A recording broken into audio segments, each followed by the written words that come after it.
Hello, I'm Joe Mimran, and welcome back to the Export Impact Podcast. This week, we're delighted to be joined by two incredible women whose wealth of knowledge is sure to be an asset to any business owner. Caroline Tompkins is the CEO and president of the Forum for International Trade Training, a not-for-profit organization dedicated to building the proficiency of businesses, professionals, and students to access global markets, reduce and manage risk of international trade, and enable profitable competition. Trish Tully is the VP Marketing and Sales at Survival Systems Limited. SSL is considered best in world-class design, manufacture, and full suite delivery of simulation technologies for facilitating realistic safety and survival training. SSL's highly sought and premier product line is the modular egress training simulator used in the delivery of underwater egress training. I'd like to begin today's episode by acknowledging that we're recording from my office in Toronto, which is on the traditional unceded territory of many nations, including the Mississaugas of the Credit, the Anishinaabe, the Chippewa, the Haudenosaunee, and the Wendat peoples, and is now home to many diverse First Nations, Inuit, and Métis people. We value taking this moment to deepen the appreciation of our Indigenous communities wherever we are, and to remind ourselves of our shared debt to Canada's First Peoples. Thank you both for joining me today. And Caroline, I'm going to start with you, and I'd like to understand a little bit more about FITT, how it got started, the genesis for it, and what you offer. Thank you, Joe. It's great to be here. FITT, the Forum for International Trade Training, we were incorporated back in 1992, and we were incorporated to create national standards in international trade training. In the late 80s, early 90s, the Canadian government was encouraging businesses to get involved in exporting and to expand into new export markets, the US plus other export markets. At the same time, there was no training available about the nuts and bolts to how to do international trade training. So FITT was created with that through a joint public-private partnership through the Canadian government and Canadian business to offer this practical training. So our training is practical, it's hands-on, it covers the nuts and bolts of doing international trade. Our primary training program is called FITT Skills, and it's based on building the knowledge and skills of people who work for companies that are involved or who plan to be involved in exporting. So when a company is moving a product from one country to another, from Canada to the UK or Canada to the US, they're exporting. They're doing international business, and they're part of the global business community. So the FITT Skills training program was really designed specifically for the people who work for these companies. Because when it comes to exporting, a lot of questions come up. Will the new opportunity be viable for the company? What potential benefit will it bring? Do these benefits outweigh the risks? Because there will be risks. And how do you mitigate those risks? Out of the 200 countries in the world, how do you choose one market over another? What's the best strategy to enter that market? Finance issues come up, and how do you reach new customers? So the FITT Skills courses and workshops, they really help people answer all these questions and many, many more. So we have other training offerings as well as the FITT Skills program. And is it Canadians only that can use your services? No, today we're worldwide. We have clients in over 50 countries, primarily because we didn't have an export plan per se. Like many businesses, once you go online and once our training was available not only in the classroom but online, we started getting a lot of people very interested in taking FITT Skills training. What's interesting about that is as we had more international clients, we started getting feedback from them and saying it's too Canadian specific. So one of the things when you're looking at exporting is, do you need to adapt your product or your service? And what we looked at about 10 years ago is making it more attractive to international clients as well. So we created our training program, FITT Skills, to be international in scope, so country neutral. So it would be more attractive to people outside of Canada. And do you charge for your services? We do. We have free services, free knowledge-based resources. We have with Export Development Canada, in fact, we have the FITT Skills Lite series. So these are 12 elements of the FITT Skills program that people can download and read, whether it's on creating an export plan or the legal aspects of international trade. So very short topic people can take with video and PDF and in less than an hour. So if somebody's interested in looking at exporting, this is a great place to start with the FITT Skills Lite series. But the FITT Skills program itself, the workshops, we do charge for them. That's wonderful. And at the end of that process, there's a CITP designation? Yes, it's kind of at the end of that process, but more. So we have the Certified International Trade Professional designation, and one of the educational requirements to complete the CITP is the FITT Skills diploma. But we also assess other programs as needed that meet FITT standards as prerequisites, and that they'll satisfy the prerequisites as well. So the CITP is another interesting story with Canada, and it's through FITT, Canada was really the first country in the world to look at international trade as a profession, not just a transaction that companies do, an activity that companies do, but we looked at it as a profession. And we did this by creating the professional designation, the CITP, the Certified International Trade Professional. So when a company is seeking to balance their books, they go to an accountant. When they're looking at a contract, they go to a lawyer. So when a company is looking at going international, why not go to an international trade expert? Or better yet, create those experts within your company teams. That's wonderful. And so this is a Canadian designation then, but it's recognized in the international sphere, I imagine. Yes. And also right now we're looking at getting ISO accredited. So ISO has a particular standard for voluntary professional designations. Of course, the CITP is a voluntary designation. So we've undergone all the elements to ensure that our CITP practices and policies are ISO compliant, and we'll be applying for ISO later next year. And so I got my CA designation, my Chartered Accounting designation, many, many years ago. Why have I not heard of the CITP? Now, why are you keeping this such a guarded secret? Everybody should know about this. Every business should know about this. And a lot of people do, but unless you're really looking at exporting or importing, you're not seeking out that information. The other thing is we are a not-for-profit organization. We're a fairly small organization. We punch a lot higher than our weight, but we're 14 people and we have only so many resources. So we're not-for-profit. We're not for loss either. We're not government funded anymore. That ended about 10, 12 years ago. So we operate very much like a small business. However, we're providing a social service through the training and the certification. Interesting. I'm going to jump to Trish. Now, Trish, did you go through this training process? I did indeed, yes. So you are a CITP/FIBP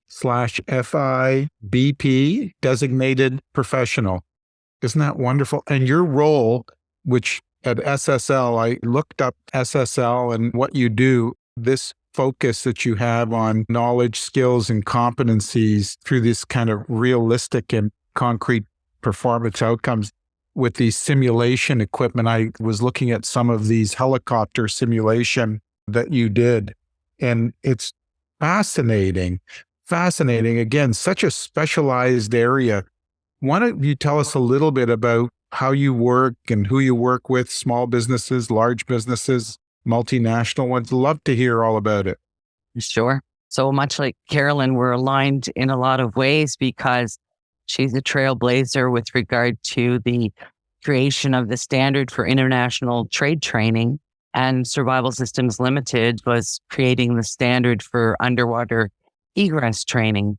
And originally, the company started as a training organization, but through the jigs and the reels over time, now it is a manufacturer of the modular egress training simulator. And how that came to be, Paul Douglas is currently and has been the owner for the last 10 years. But in 1982, when Survival Systems originally started, it was started by two ex-Air Force military pilots. And one of them happened to have a crash flying commercially and attributes the training that he learned in the background of his military career for having survived, for him and the co-pilot having survived that crash. And at that time, in the early 80s here, there was a lot of offshore activity. And there was a disaster that occurred where all lives were lost. And so he and his partner decided that there was a gap in the marketplace for hands-on, realistic training, and they started Survival Systems Limited. A few years later, they introduced the underwater egress training for people who fly over water for a living, such as military, water surveillance, or commercial with regard to the offshore oil industry, people flying to and from vessels and rigs and that kind of thing. And they had acquired a foreign helicopter underwater egress trainer. And once they became more versed with the research that was available to them, it was determined that 1/3 of all difficulties related to surviving a survivable water ditching in a helicopter related to the exit technology. The simulator that they had at the time, it was generic. There were no exit mechanisms. So they decided to improve the training. They would ask the supplier if they could up their game and provide them with exit technology as well in disorientation, because the research led them to the fact that 10% of people don't survive a ditching because they're too disoriented. But that supplier in the day wasn't interested in training. It was just a pet project that they decided to build a simulator. So that spurred on the owners in the day to create their own better mousetrap. And as such, they created the modular egress training simulator. And your role is to market your product services around the world. Tell us about that, the exporting, how your CITP training helped you and how you get the word out. How do you sell your services? Sure. Well, it's really interesting because there's not a great deal of marketing that goes on because it is such a niche industry. And therefore, a lot of it is through association and word of mouth and recommendations and that type of close-knit business-to-business direct selling. As I was progressing through my understudies and my graduate degree and that kind of thing, I had seen around 1995, I think it would have been, Caroline, where a brochure for international trade training, it was available, but I was already full up with the studies while I was working full time. But it was always at the back of my mind that this would be something I thought I would like to undertake. And I was so glad I did in about 2005 because it built the confidence. It gave me the validation that, yes, in fact, I was doing some things right. And then it opened up a whole new world of all of the things that perhaps I hadn't thought of or that I could expand upon. And that moved me further and deeper into the sales role in the organization with the tools and the ability to put into practice what I had learned from this really hands-on Forum for International Trade training curriculum. And so who are your customers? I know your customers are, as you were saying, people who fly to oil rigs and anybody who sort of has to fly over water on a commercial basis. Is it all water related right now in terms of the survival techniques that you use? Primarily, yes, although we do provide simulation in firefighting as well. And basically, it's not the individual people who come to us for training because we're not a training center per se. We're a manufacturer of the equipment. And what we offer is to be able to completely set up an organization for commercial training delivery. So it's a complete suite of the simulator, the lifting device required to lower and raise the simulator in and out of the water. We're basically bringing the sea inside of a controlled arena, or what we like to refer to as a survival training simulation theater. And in that theater is the METs and the lifting device, as well as all of the environmental training aids, such as wind and wave and audio. And you have these shipped or developed all over the world. How many countries are you in? We're in over 40 countries, over 120 MET simulators out there. And then we get into the lifting systems. There's many of those. And then the environmental training aids. How do you deal with the language issue in some of these countries? Oftentimes, what will happen is I will receive an email and it will just basically say, we are looking at setting up a training center and what is the best price? That's where it kind of starts, right? And then the whole education process takes place. And we do ship around the world, and learning through the Forum for International Trade Training, you learn a lot about the Incoterms that you need to be aware of in, with regard to where responsibility lies and where the risk transfers and what's best for this particular deal. Because every sale that we negotiate and pull together, it is custom. It is based on the client's needs. And so in one case, we may have a Japanese client who is very familiar with shipping, and they will say, we would like to have it X works, means they're going to pick it up. They're going to arrange for everything. We just have to make it available. On the other hand, we have clients that say, we only want one shop. We don't want anybody else responsible for anything. If we need to point our finger, it will be promptly in your face.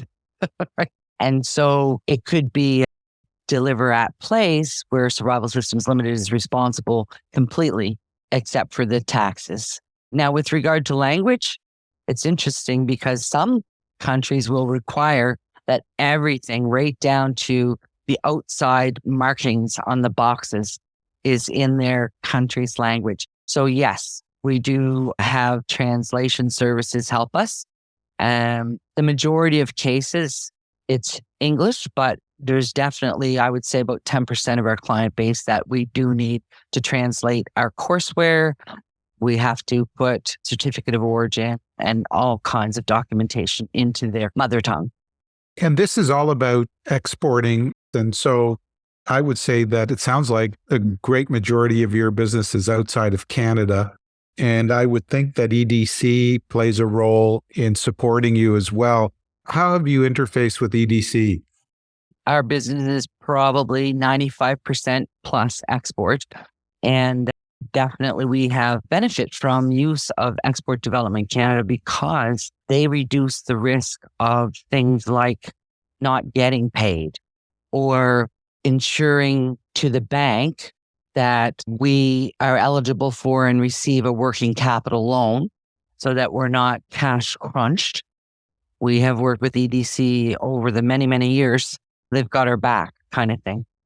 Yeah, that's got to be very comforting when you're putting together such a complex amount of equipment and software and all kinds of other support pieces into that.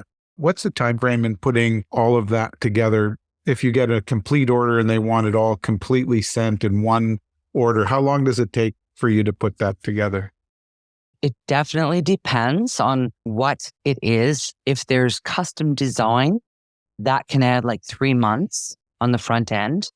And if your supply chain gets interrupted, well, that can add time. But typically, if it's a complete suite of equipment and the full services that we're providing, it will range between 12 months and 18 months. And also, I've worked on client portfolios for more than 10 years. It's a matter of military organizations that in lots of cases, it's military that take such a long time because their funding can be reallocated in a heartbeat, depending on what the state of the nation is. However, if their needs are aligned, they need to have that training to preserve the lives of the people who work for them. Eventually, they'll come back and we'll negotiate a contract and they end up with the training equipment they need. It's fascinating. I wonder what kind of competition you have in this field. I don't know whether there would be a lot of people that are specialized in this area. It's like you said, it's a very niche market. It is. However, there is competition, and sometimes bad competition is a good thing. And it also causes one to adapt and to be on top of our game, which we have been the leader in the industry. And we maintain that presence because sometimes our competition doesn't necessarily have all the creds that we do. The longevity of being in business, the prestigious client list that we have, the total turnkey solution that we offer, the expertise. We've got specialists with us, and combined, it's probably over a couple hundred years of expertise. We have, as Caroline mentioned about the Canadian government, I mean, since I've been with Survival Systems, has always promoted exporting. And there's lots of, as Caroline again was saying, like free resources made available to help people to piece it together, to not have to start in the void of creating something that already exists over almost 30 years FITT's been in business. Totally fascinating. Caroline, 38,000 people have gone through your system, your training, 6,000 companies worldwide. Here's just one example, and we can see how it has proliferated into such a successful business. And so you must have so many interesting stories of graduates who've gone through your system. Tell me a little bit about how the market has changed, how companies are dealing with labor in general, whether there's any shortages, and how you can assist companies in finding people and helping in their exporting journey. I think the way FITT works with companies and helping them in their export journey is by creating the talent they need, whether it's in-house or whether external. And I think one of the biggest challenges businesses have when they start going international is underestimating just how much knowledge and how many new skills are required to take the company successfully into an exporting initiative. And that's where we help. That's, send your employees. We train trade advisors, whether they're public sector or private sector. We train trade advisors in international trade. So when they're advising the businesses, they can support them. Labor shortages, I'm not sure. There's labor shortages are, happening all around the world. So we're all businesses these days are just asking for patience because we do all have labor shortages. So I would say what companies need to do is retain their staff. And one way of doing that is by upskilling them and by training them. And if the company is involved in international trade or planning to become involved in international trade, you want to make sure that they are upskilled to make sure the company's global initiatives are primed for success. And all of your training is done online? Online and in the classroom. So we have two groups of people that take our training. We train for the workforce of today, the Trishas, Trishas of the world, and also the workforce of tomorrow. So we work with a lot of colleges and universities that incorporate our training standards into their business programs. But the online participants, generally, those will be practitioners, professionals, people in the business doing the business. One thing we get often is a lot of the professionals that are taking our programs, they may have been involved in international business for 5-10 years, and then they decide, like Trish, to take FITT skills. And we often get, boy, I wish I would have taken this 10 years ago. It would have saved me so much time, would have saved me so much money. That's ultimately the stories we get from the professionals for sure. Just a terrific process. I wish I had known about it years ago. Every podcast, I always ask this question. If you had advice to give to people who want to go out and export, I'll start with you, Caroline. What advice would you give them? Take FITT skills training. Be curious. Really open your mind, be curious, and understand that doing business in other countries is different risks. So you might, one of the things we say to companies that if you're successful domestically, that gives you a really good start to look at doing international trade, but do your homework. Really assess your company's export readiness. Are you committed to put the resources in? Are you committed to wait for long periods of time before you get a return on your investment? Do you have the right talent? And if you did start getting international sales, do you have the capacity to manage them? And especially in today's labor shortages, do you have the capacity to up the production, for instance? Now, you say you're a small group. Are you finding that you're getting more inquiries than ever before? Yes, we've been growing at a fast rate, probably about 10% a year over the past 5 years. So, yes. And we're starting to get a lot more organizations internationally looking at us rather than just individuals. And you have the EDC involved, from my understanding. They're on the board or they're one of the sponsors. Tell us about that relationship. The FITT and EDC relationship has been a really long-standing relationship, and it goes back to the early days of FITT.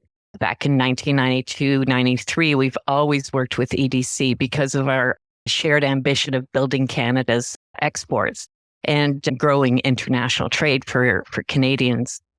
More recently, back in 2017, we took our relationship up a notch with EDC to form a much longer-term partnership to deliver international trade training to more people, to provide them with the tools and information required to support their expansion into export markets. So through this partnership, EDC's enabling FITT to maintain our international trade training standards, which is just wonderful, and also our ability to create some of those free resources. Because if you're just considering getting involved in exporting, there's tons of free resources. And the FITT Skills Light series, as I mentioned before, that we created in partnership with EDC, is really a popular program for those that are just, I want to explore this. I have a good product. I have a competitive advantage. I think I know what country I want to go to, but what else is it going to take? And the FITT Skills Light series is really good for that. So we're thrilled with the partnership with EDC. As I say, we're long-standing, and they are represented on the FITT board. We also train a lot of EDC's account managers. We have a lot of employees from EDC. They are providing trade advice, and they are upskilling themselves to ensure that they're giving the best advice and the most current and relevant advice to the businesses that they're working with. And Trish, I ask you the same question. What advice would you give to someone wanting to export? Well, for starters, everything that Caroline had said, plus tap into your Global Affairs Trade Commissioner service, tap into your local, in our case, Invest Nova Scotia, Atlantic Canada Opportunities Agency. All of these agencies exist supporting small to medium businesses that want to export and create for the country surplus in our GDP. In terms of, are you ready for it? It's not for the weak. You need to be extremely persistent. You do need to be educated in the trade training. Otherwise, you're at great risk of sacrificing your time, not only, but your hard-earned money to go down the wrong path when, in fact, had you done some homework and used the tools that were available to you, then you stand a much better chance. Be patient, be positive, be persistent, and get fit. Yes. And I think being an entrepreneur is hard enough, and it is not for the faint-hearted. Exporting adds another layer of complexity that, as you have so rightly outlined, takes that extra bit of knowledge, extra bit of patience, and extra bit of support. And that's the one thing that EDC has been able to do. Now that I know about FITT and FITT Light and the CITP FIBP program, I'm certainly going to be promoting that, because I think that is something that everybody should take advantage of and should engage with, and will help so many companies today. And we have so many great entrepreneurs that I've had the pleasure of meeting over the years who want to export, but just don't know how to go about it and don't realize the amount of support that is available and that has been made available through fine organizations like yours. And something that I'm very proud to have heard this today and to be able to share this with the audience today. Caroline Tompkins is the CEO and president of the Forum for International Trade Training. Trish Tully is the VP Marketing and Sales at Survival Systems Limited. Thank you both for your time today. It's been very enlightening and very inspiring. Thank you very much, Joe. Thank you, Joe. Thanks for joining us today on the Export Impact Podcast. If you enjoyed today's episode, we'd love for you to subscribe, rate, and leave us a review on your favorite streaming platform. See you back here in 2 weeks.